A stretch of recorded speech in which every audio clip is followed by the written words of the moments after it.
Next, I want to have a look at my environment variables. And this is obviously also linked to our project and our Houdini file. So what we can go to is go to edit, and we can go to alias and variables. And if we have a look here and we go to the second tab, the variables here, you can see at the moment I've got this HIP file that I've saved, and it's pointing to that directory. Then I've got this job set up, and this is my project path. And so we can use this $job as a main component to quickly source where the files are sitting. So what happens if I change my project? So if I go set new project, and for instance, I go to my fundamentals, hit accept, and now if I go to back to my aliases and variables, now you can see my job path has changed to the fundamentals. You could quite easily come in here and change this manually as well. But yeah, I just wanted to show you that's what the main reason for setting the project would do. If I go back here and I go to my 3-day training, and let's go back and see if that one works. So now my job variable is set back to that 3DA training. Okay, then there's one or two extra setups I want to add to my variables just as some nice shortcuts. And the one I want to do is my USD. So let's do uppercase USD. And then as soon as I click away from that, you'll see this site clears out. And what I want to do here is obviously point to my project. So this is the project. So I'm just going to copy this and then go back here. So I need to do my USD again because I didn't enter that. And then I want to paste my project path and then just type USD here. And then once I've done that, press enter on the keyboard and you'll see it get populated within the setup here. The next one, what I want to do is I want to create a shortcut to my Megascans directory that we're going to be using. And in my case, I've got my Megascans also in my Z drive. So I'm going to bring up my Explorer here, and you can see I've got the Z drive Megascans. So what you can actually do is right click on here, you can copy address, and then just go back here. So I'm going to create a mega in uppercase, just for my environment variable, click away from it, and then I'm going to paste my directory here. Well, it didn't paste properly. Let's just go back to my copy address. Let's copy it twice just to be sure. Okay, no, it did do it properly. I just wasn't paying attention. And it's created it there. What I actually like to do now is you can see it's created the slashes in the wrong direction. So what I need to do here is change the slashes to this. And then what I want to do as well is just shortcut it even more.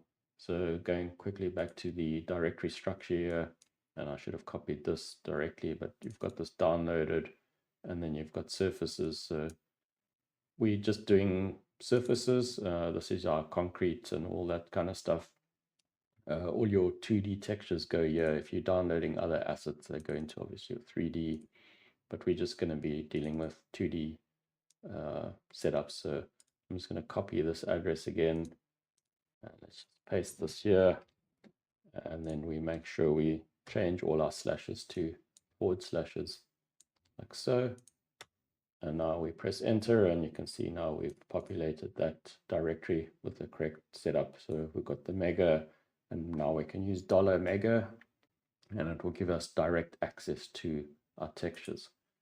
So I think that's it for the environment variables. Just check we've got our job, mega, and yeah, USD. So that's good. We can hit close here. And then the next thing what I want to do before we go on any further, I actually want to set the frame range to a different frame range.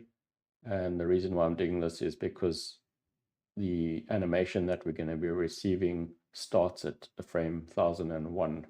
So I'm going to set this, and I don't know entirely or possibly we don't know how long the animation is going to be, so I'm just going to give it a broad range for now. So we're going to go 1001 you start at, and let's just make this 1300, or let's make it 400 or 500. 400 is fine, like so. I'm going to leave the frames per second at 24 frames per second. That's what we're working at.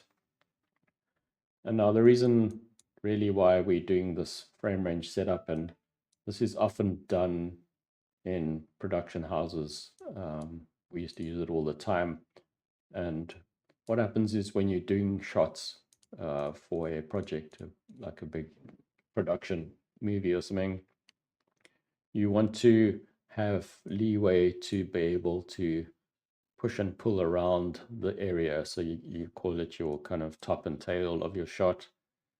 So starting at 1001, perhaps you've got a 10 frame, top or the handles, we could call it as well. So you've got 10 frame handles on each side. So your shot would actually start, technically the animation would start at, so sort of 990.